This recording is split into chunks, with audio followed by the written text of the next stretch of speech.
दोस्तों, Bihar SSC inter level भर्ती 2023 अभी 11,098 पदों पर जो नई वैकेंसी आई है, इस वैकेंसी को लेकर दोस्तों बीएसएससी आयोग की ओर से अभी ऑफिशियल वेबसाइट पर बहुत ही महत्वपूर्ण नोटिस जारी किया गया है। और ये नोटिस दोस्तों आपके लिए इतना ज़रूरी है कि अगर आप इसको नहीं सही तरीके से फॉलो करते हैं तो आपका एडमिट कार्ड ही नहीं आएगा। अब आप सोच रहे होंगे ऐसा कैसे हो सकता है, तो दोस्तों नोटिस में ही सब कुछ लिखा हुआ है। जब आपका फॉर्म ही रिजेक्ट हो जाएगा तो एडमिट कार्ड कैसे आएगा। अगर आपका एडमिट कार्ड आ भी जाता है तो आपको एग्ज़ाम में बैठने ही नहीं दिया जाएगा। अब आप सोच रहे होंगे ऐसे कैसे हो सकता है, तो चलिए नोटिस देखिए अभी वाला। तो चलिए दोस्तों आप लोगों को यहाँ पर नोटिस दिखलाते हैं सबसे पहले। तो ये रहा दोस्तों आपके सामने ऑफिशियल नोटिस। अब आप में से कुछ स्टूडेंट ऐसे रहते हैं जो ये कमेंट करते हैं हमको तो नोटिस दिख नहीं रहा है। तो दोस्तों आपको वेबसाइट ही चेक नहीं करना आता है तो उसमें हम क्या कर सकते हैं। अगर आपको वेबसाइट चेक करना आएगा तो आपको भी नोटिस दिखेगा। तो यहाँ से आपको डेट तो दिख रहा होगा कि 29 सितंबर 2023, यानी ये आज के डेट का नोटिस है। और यहाँ पर देखिएगा आवश्यक सूचना और बिहार कर्मचारी चयन आयोग द्वारा इंटर स्तरीय पदों पर। अभी देखिएगा दोस्तों तो इंटर स्तरीय पदों पर बहाली आई है और इस वैकेंसी के लिए आप सभी फॉर्म फिलअप कर रहे हैं। तो फॉर्म भरना ही सब कुछ नहीं है। ये जो वीडियो है दोस्तों स्पेशली सीरियस स्टूडेंट के लिए है। सबसे मेन है कि आपका फाइनल सिलेक्शन होना चाहिए। और अभी दोस्तों आप जम के तैयारी कर रहे हैं, पता चला कि आपका फॉर्म ही रिजेक्ट हो गया। अगर फॉर्म सही हुआ, सब कुछ हुआ तो एडमिट कार्ड ही नहीं आया। अगर एडमिट कार्ड आ गया तो एग्ज़ाम ही देने नहीं दिया जाएगा, फाइनल सिलेक्शन ही नहीं होगा। तो फिर ऐसी तैयारी का मतलब क्या। तो चलिए इस नोटिस को अच्छे तरीके से समझ लीजिए आप, हर एक चीज़ को अच्छे तरीके से। अगर आप थोड़ा भी इग्नोर कीजिएगा तो फिर आपको बाद में दिक्कत होगा। और ये दिक्कत दोस्तों इतना बड़ा रहने वाला है कि यहाँ पर एक और नोटिस देखिए। ये देखिएगा तो अभी क्या है कि सचिवालय सहायक का, जैसा कि आपको पता है कि मेंस का रिजल्ट आया है। और रिजल्ट आने के बाद क्या है कि यहाँ पर डॉक्यूमेंट वेरिफिकेशन है। सबसे मेन होता है वेरिफिकेशन ही। ये नहीं है कि आप पीटी मेंस पास कर लीजिए और आपका सिलेक्शन हो गया। तो यहाँ पर देखिएगा दोस्तों इस नोटिस में अभी वाला जो लेटेस्ट नोटिस है ये आपको आगे दिखाने वाले। पहले यहाँ पर देखिए, यहाँ पर आप देखिएगा प्रमाण पत्रों की संवीक्षा में आमंत्रित अभ्यर्थियों का सर्वप्रथम बायोमेट्रिक आइरिस मिलान किया जाएगा। प्रारंभिक एवं मुख्य परीक्षा में लिए गए बायोमेट्रिक आइरिस डाटा से किया जाएगा। उक्त मिलान में सही पाए जाने के उपरांत, यहाँ पर देखिएगा उपरांत शब्द है, अभ्यर्थियों के प्रमाण पत्रों की संवीक्षा स्क्रूटनी की जाएगी। बायोमेट्रिक आइरिस मिलान से किसी भी तरह की विसंगति पाई जाती है, यानी दोस्तों यहाँ पर कुछ भी मिसमैच, कुछ भी चीज़ें होता है तो वहीं पर आपको रिजेक्ट कर दिया जाएगा। सिर्फ रिजेक्ट ही नहीं होगा, आपके खिलाफ एफआईआर भी होगा और कानूनी कार्रवाई भी किया जाएगा। ये देखिएगा तो बीएसएससी सीजीएल को लेकर है। और सेम चीज़ दोस्तों 2014 जो पिछला इंटर लेवल का भर्ती था इसमें भी हुआ था। तो ये जो वीडियो है यहाँ पर बताने का मेन मतलब यही था कि अगर आप सीरियस स्टूडेंट है तो आपको सभी चीज़ों के बारे में अच्छे से फॉलो करना है। अगर आप नहीं फॉलो कीजिएगा तो फिर यही चीज़ आपके साथ दिक्कत होगा। फिर उस समय आप यही अफसोस में रहिएगा कि काश ये चीज़ पहले पता रहा था। तो हम आप लोगों को दोस्तों हमेशा जो भी नोटिस आता है सभी चीज़ों के बारे में अच्छे से बताते हैं। तो आप इस बात से आप में से कौन कौन इस बात से सहमत है, फटाफट कमेंट करके बताइए। अब चलिए आज के रेट वाला नोटिस देखिए। यहाँ पर 29 सितंबर 2023 का है, जो कि बिहार एसएससी इंटर लेवल से संबंधित है। तो चलिए दोस्तों यहाँ पर नोटिस में देखिएगा तो जो निर्देश दिया हुआ है तो बहुत सारे यहाँ पर इंग्लिश में दिया हुआ है। तो सभी चीज़ों के बारे में हम आपको अच्छे से यहाँ पर बताने वाले हैं, जिससे आपको किसी भी प्रकार का डाउट ना रहे। और ये निर्देश को अगर आप फॉलो कीजिएगा तो कहीं भी आपको किसी भी प्रकार का दिक्कत नहीं होगा। और अगर आपका सपना है बिहार एसएससी में फाइनल सिलेक्शन का तो आपको कुछ नहीं करना है, बस आप इस चैनल के साथ जुड़े रहिए। हर एक चीज़ का आपको जानकारी इस चैनल पर मिलने वाला है, तैयारी सारा कुछ होने वाला है। तो अगर आप पहली बार चैनल पर आए हैं दोस्तों तो ये चैनल आपके काम का है, फटाफट सब्सक्राइब कीजिए, जुड़ जाइए। तो चलिए यहाँ पर नोटिस से संबंधित देखिए। तो नोटिस में है यहाँ पर दोस्तों इंटर स्तरीय पदों पर नियुक्ति हेतु प्रकाशित विज्ञापन संख्या 02/2023। और यहाँ पर देखिएगा ऑनलाइन आवेदन तो 27 सितंबर से शुरू हो गया है। तो फॉर्म भरने का जो डेट है इस समय से आपको फिलअप कर लेना है। फॉर्म को लेकर दोस्तों अगर आपको किसी भी प्रकार का डाउट है, चाहे क्वालिफिकेशन को लेकर हो, टाइपिंग को लेकर हो, तो कंप्यूटर सर्टिफिकेट को लेकर हो, तो आप सभी कमेंट करके पूछ सकते हैं। तो ऑनलाइन आवेदन के दौरान देखिएगा तो अभ्यर्थियों द्वारा साफ, सुस्पष्ट एवं उच्च गुणवत्ता युक्त लाइव फोटो अपलोड किया जाना आवश्यक है। अभ्यर्थी का लाइव फोटो औपचारिक परिधान, फॉर्मल ड्रेस में अनिवार्य है। अभ्यर्थियों को निर्देश दिया जाता है कि जो यहाँ पर नीचे में जो भी निर्देश दिया हुआ है इस निर्देश को आपको हूबहू फॉलो करना है और निर्देश के आलोक में लाइव फोटो अपलोड सुनिश्चित करेंगे। अब आप सोच रहे होंगे कि ये तो चलिए ठीक है, फ़ोटो के बारे में है तो इससे क्या कुछ खास है। तो खास दोस्तों, जब आपका फॉर्म रिजेक्ट होगा, जब आपको एग्ज़ाम में प्रॉब्लम आएगा, सिलेक्शन के समय दिक्कत होगा, तब आपको ये चीज़ समझ में आएगा। तो चलिए यहाँ से आप अच्छे से देखिए। तो यहाँ पर दोस्तों देखिएगा, इस नोटिस के माध्यम से साफ यानी कि क्लियर क्वालिटी का होना चाहिए। फ़ोटो का मतलब ये नहीं है दोस्तों कि आप कुछ भी चीज़ें अपलोड कर दीजिए, कैसी भी फ़ोटो अपलोड कर दीजिए। और यहाँ पर नोटिस इसलिए दिया गया है कि इस बार अच्छा खासा स्टूडेंट का इस कारणों से रिजेक्ट होने वाला है फॉर्म। और इसके बाद है उच्च गुणवत्ता युक्त यानी अच्छे क्वालिटी का लाइव फोटो। अब पहली बार ऐसा हो रहा है दोस्तों कि पहले क्या होता था कि आप जो पासपोर्ट साइज़ का फ़ोटो बनवाते थे फॉर्म अन्य चीज़ों पर चिपकाने के लिए, वही फ़ोटो आपको इसमें अपलोड करना रहता है। इस बार दोस्तों पहली बार यहाँ पर लाइव फ़ोटो वाला सिस्टम किया गया। लाइव फ़ोटो मतलब जैसे आप आधार कार्ड बनाने के लिए जाते हैं तो वहाँ पर क्या होता है कि डायरेक्ट इस तरह से लाइव फ़ोटो खींचा जाता है, तो उसी तरीके से यहाँ भी फॉर्म में लाइव फ़ोटो लग रहा है। तो यहाँ पर लाइव फ़ोटो का पहला निर्देश को देखिए आप अच्छे तरीके से। इसमें है अपलोड ए हाई क्वालिटी कलर्ड फोटोग्राफ, यानी ब्लैक एंड वाइट नहीं आपको अपलोड करना है, कलर्ड यानी कि फ़ोटो देना है। दूसरा है coloured photograph must be A recent passport size, यहाँ पर कलर पिक्चर। इस बार क्या है दोस्तों कि दो तरीके से फ़ोटो है। पहला तो जब आप फॉर्म फिलअप कीजिएगा तो वहाँ पर फ़ोटो सिग्नेचर वाला ऑप्शन आएगा, तो फ़ोटो सिग्नेचर भी सही तरीके से अपलोड कीजिएगा। तो वहाँ पर तो आप फ़ोटो साइन अपलोड कर दिए। सबसे लास्ट वाला जो चरण है लाइव फ़ोटो का चरण है, तो उसमें भी यही जो नियम बताया गया यही नियम को आपको फॉलो करना है। और दोस्तों आप सभी ये बताइए कि आप लोगों की तैयारी कैसी चल रही है। देखिए इतने पदों पर वैकेंसी आई है, अभी 1100 सीट ऐड हुआ है और बहुत सारे इसमें सीट ऐड होने वाले हैं।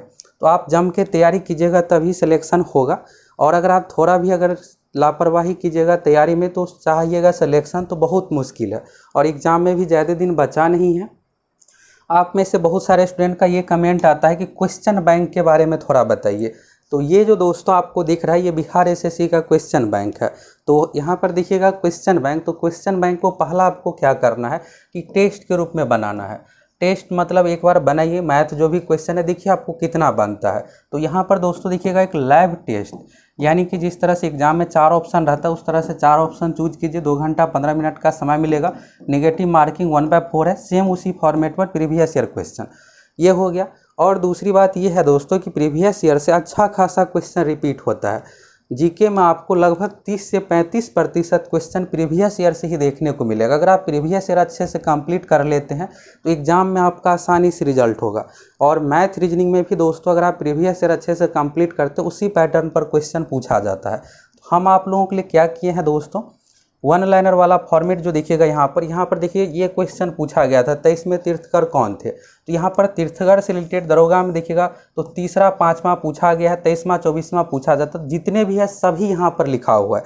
ये लिखने का पर्पस यही है दोस्तों कि एक क्वेश्चन से आपका 5 से 6 क्वेश्चन क्लियर हो जाए। यहाँ पर एक लास्ट वाला देखिएगा, लोकसभा में अनुसूचित जाति के लिए स्थान, ये पूछा गया है। तो एससी के लिए 84 है, एसटी वाला भी पूछ दिया जाता है।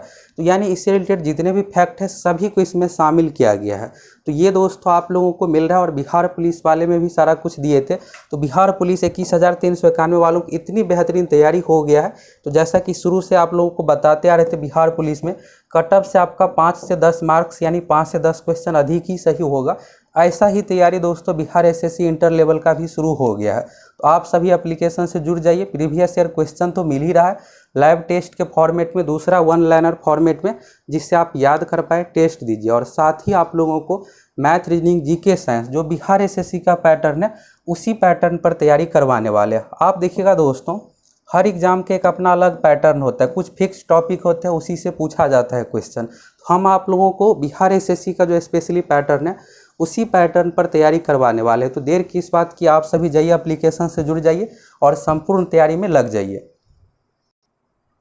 तो यहाँ पर फोटो के बारे में देखिएगा तो पहला चीज़ तो हो गया रिसेंट कलर्ड होना चाहिए। दूसरा यहाँ पर डायमेंशन के बारे में 3.5। तो ये दोस्तों जो नॉर्मल वाला फ़ोटो अपलोड कीजिएगा इसके बारे में 3.5 और 4.5। तो वैसे आप जो स्टूडियो में फ़ोटो बनाए हैं तो इसी फॉर्मेट में रहता है।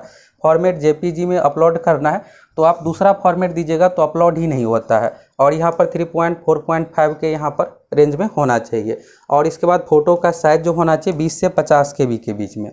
अब बात करते हैं दोस्तों लाइव फ़ोटो वाला कैसे। बैकग्राउंड होना चाहिए वाइट और लाइट कलर। वाइट का मतलब यहाँ पर वाइट है तो चलेगा, नहीं तो कोई लाइट कलर होना चाहिए, ये हो गया। तो यानी कलर किसी भी प्रकार का फ़ोटो रहेगा तो दिक्कत नहीं है, बैकग्राउंड के कारण से कोई दिक्कत नहीं आएगा। बस बैकग्राउंड में ये नहीं कि कुर्सी टेबल ये सब चीज़ें, किताब नहीं रहना चाहिए, यानी फ्रेश रहना चाहिए, दीवार दिखना चाहिए, ये हो गया। इसके बाद है background photo white and light colour हो गया। फेस जो है फ़ोटो पर 60 से 70%, जैसे ये इमेज हो गया इतना, तो इसमें आपका 60 से 70% यानी इतना आपका कम से कम इमेज दिखना चाहिए, यानी आपका चेहरा ये सब मिला के। तो 60 से 70% अगर कवर रहेगा तो फिर आपको दिक्कत नहीं है।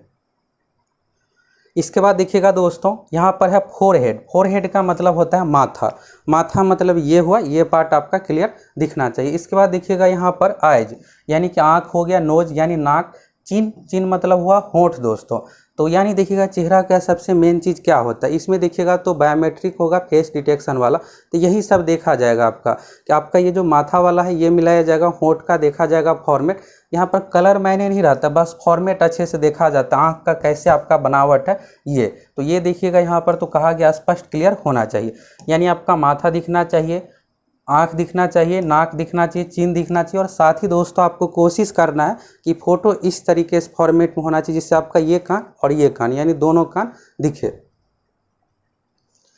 इसके बाद हो गया दोस्तों face should not be covered by hair of the head. तो यानी जो है आप बहुत सारे लोगों का ये रहता है कि बाल जो है बड़ा है, और ख़ास करके गर्ल्स के कंडीशन में तो आपको बाल अपना इस तरह से रखना है कि ये माथा दिखना चाहिए, इसलिए यहाँ पर ये सब चीज़ें हैं। और ये सब चीज़ें इसलिए यहाँ पर आपको निर्देश में दिया गया है कि जब आप वेरिफिकेशन के लिए जाइएगा, जैसा कि इसमें आप लोगों को बताए हैं, देखिएगा बायोमेट्रिक आइरिस डाटा से मिलान किया जाएगा। और इस बार क्या हो रहा है कि लैब फ़ोटो लिया जा रहा है, तो अब अगली बार क्या होगा दोस्तों कि ये लैब वाला फ़ोटो भी देखा जाएगा। इसमें सबसे मेन कंप्यूटर कैसे पहचान करता है, तो आपके चेहरे का रंग नहीं देखता है, बनावट देखता है कि फॉर्मेट देखता है कि कैसे बनावट है, आँख नाक कान का बनावट, इसलिए इन सभी चीज़ों के बारे में अच्छे से कहा गया है। और face should not covered by hair of the head और एनी क्लॉथ, यानी कोई कपड़ा से नहीं ढका होना चाहिए, यानी एनी शैडो, यानी कोई छाया फेस पर नहीं आना चाहिए। इसके बाद देखिएगा both of year must be visible in the photo, तो यानी दोनों कान दिखना चाहिए, जो कि शुरू में बताएं photo should be without any cap hat, यानी कि कोई भी आपको कैप यानी टोपी नहीं पहनना है। अगर आपको बाल नहीं है तो ऐसे नॉर्मल फ़ोटो खिंचा करके दीजिए, अगर आप बाल कटवाए हैं तो नॉर्मल खिंचा के देना है, ये नहीं कि टोपी पहन के ये सब चीज़ें आपको नहीं पहनना है। चलिए इसके बाद है for candidate who wear spectacles photograph with glare on the glasses will not be accepted. तो यहाँ पर दोस्तों एस्पेक्टलेस, यहाँ ग्लास यानी कि आप अगर चश्मा लगा करके ये सब चीज़ें करके फ़ोटो शूट करते हैं यानी फ़ोटो देते हैं तो फिर आपको रिजेक्ट किया जाएगा। सबसे मेन यहाँ पर दोस्तों लास्ट वाला लाइन है, और इसी लाइन को लेकर आपको अभी बताए थे कि यहाँ पर आप इतनी जम के तैयारी कर रहे हो और पता चला कि आपका फॉर्म रिजेक्ट हो गया। तो ये लास्ट वाला जो लाइन देखिएगा, द पुअर क्वालिटी फोटोग्राफ में रिजल्ट इन द रिजेक्शन, यहाँ पर देखिएगा दोस्तों रिजेक्शन वर्ड का यूज किया गया इस नोटिस में, यानी जो भी निर्देश दिया गया है अगर आप उसको फॉलो नहीं करते, अच्छे क्वालिटी का फ़ोटो नहीं देते हैं तो ये आपको रिजेक्ट भी किया जाएगा। और रिजेक्ट किया जाएगा तो फॉर्म का फी भी बिना रिफंड का यहाँ पर होने वाला है, यानी फ़ी भी रिफंड आपको नहीं किया जाएगा। इसलिए ध्यान रखना फ़ोटो कैसा होना चाहिए, इसको लेकर यहाँ पर निर्देश दिया गया है। निर्देश में देखिएगा सैम्पल फोटोग्राफ यहाँ पर है, तो चलिए इसको जूम करते हैं फिर आपको दिखेगा। ये दोस्तों बीएसएससी के नोटिस में ही अटैच है, अभी वेबसाइट पर आप चेक कीजिएगा तो इसी नोटिस में अटैच है। तो यहाँ पर जो ऊपर वाला है यहाँ पर आप देखिए ये इसमें क्यों रिजेक्ट हुआ है, तो ये देखिए फ़ोटो इतना बड़ा होता है, तो इस बड़ा में देखिएगा तो सिर्फ इतना ही चेहरा है, लेकिन होना कितना चाहिए इसमें चेहरा, अगर इतना बड़ा फ़ोटो है तो कम से कम आपका इतना तक चेहरा दिखना चाहिए। ये हो गया रिजेक्ट का कारण, तो आपको समझ में आ गया। इसके बाद देखिएगा इसमें क्या हुआ है कि चश्मा लगाया हुआ है, इस कारण से यहाँ पर रिजेक्ट हुआ है। इसमें देखिएगा तो चेहरा पर कुछ है ही नहीं, धुंधला दिख रहा है, छाया है। इसमें देखिएगा तो क्या हो रहा है कि यहाँ पर सही तरीके से नहीं है। इसमें देखिएगा दोस्तों तो कैमरा की तरफ नहीं देख रहा है, यानी कि आपको सीधे इस तरीके से फ़ोटो खींच के देना है। ये हो गया। इसके बाद देखिएगा इसमें क्या है कि डार्क बैकग्राउंड है तो वाइट कलर कहा गया है देने के लिए, यानी वाइट इस तरह से बैकग्राउंड रहना चाहिए या फिर लाइट कलर का। इसमें देखिएगा तो डिस्टॉर्ट फेस, यानी कि यहाँ पर देखिएगा चेहरा तहस नहस है, कुछ क्लियर नहीं है कौन है नहीं है। इसके बाद यहाँ पर देखिएगा मास्क लगाया है तो मास्क नहीं लगाना है, यानी चश्मा नहीं लगाना है, टोपी नहीं लगाना है, ब्लर्ड इमेज इस तरह से आपको नहीं देना है, क्लियर क्वालिटी का इमेज देना है। क्लियर क्वालिटी का इमेज कैसा होना चाहिए, तो ऊपर में यहाँ पर 4 निर्देश है, ये वाला हो गया, ये हो गया, ऐसे चलेगा, ऐसे चलेगा, ऐसे चलेगा, ऐसे चलेगा। एक चीज़ और देखिएगा दोस्तों, यहाँ पर नोटिस में जो फॉर्मल ड्रेस के बारे में बताया गया था, तो आपको लग रहा होगा कि क्या वाइट शर्ट या फिर एक ही कलर वाला शर्ट रहना चाहिए, तो ऐसा नहीं है दोस्तों। नोटिस में फॉर्मल ड्रेस इसलिए यहाँ पर कहा गया है कि बहुत सारे ऐसे भी लोग होंगे, लाइव फोटो लिया जा रहा है तो चलो कैसे भी, जैसे है गंजी में है तो गंजी में ही खींच के दे देते हैं, तो ऐसा फ़ोटो नहीं देना है। ऑफिशियल ड्रेस जो होता है, एक आप अगर कहीं जाते हैं जिस तरह से शर्ट या पहन के, उस तरीके से आपका होना चाहिए, इसलिए फॉर्मल ड्रेस का यूज किया गया है, तो ऐसा ना हो, इसलिए इन सभी चीज़ों को लेकर यहाँ पर फॉर्मल ड्रेस है। कलर को लेकर दिक्कत नहीं, आपका चेक वाला भी शर्ट है चलेगा, कोई दिक्कत नहीं है, एक कलर का भी है तो भी दिक्कत नहीं है, बस यहाँ पर फॉर्मल ड्रेस यूज किया गया, यानी सही तरीके से आपको देना है। और दोस्तों अगर आपको फॉर्म भरने को लेकर किसी भी प्रकार का कोई डाउट है तो आप सभी कमेंट करके पूछ सकते हैं। तो यहाँ से दोस्तों आपको जो नोटिस आया है, नया वाला नोटिस, अच्छे तरीके से आप समझ लिए। और फॉर्म भरने का डेट जो है देखिएगा, तो रजिस्ट्रेशन का लास्ट डेट है 9 नवंबर, पेमेंट और सबमिट करने का यहाँ पर लास्ट वाला जो डेट है 11 नवंबर। तो समय रहते आप सभी भर लीजिए। और अगर आप संपूर्ण तैयारी करना चाहते हैं बिहार एसएससी का जो पैटर्न है नया वाला, उस पैटर्न के अनुसार, तो आप सभी हमारे एप्लीकेशन सक्सेस प्लैनेट से जुड़ सकते हैं और आप संपूर्ण तैयारी के लिए, साथ ही इसमें आप लोगों को प्रीवियस ईयर क्वेश्चन और 1 लाइनर फॉर्मेट में प्रीवियस ईयर क्वेश्चन पिछले 20 साल का, पिछले 20 साल में बिहार में जितने भी एग्जाम हुए, चाहे दरोगा, बीपीएससी, बिहार एसएससी, सभी एग्जाम का क्वेश्चन इस कोर्स के साथ फ्री में आप लोगों को मिल जाएगा। और मैथ, रीजनिंग, जीके, साइंस जो बिहार एसएससी का पैटर्न है उस अनुसार पूरी तैयारी भी होगी।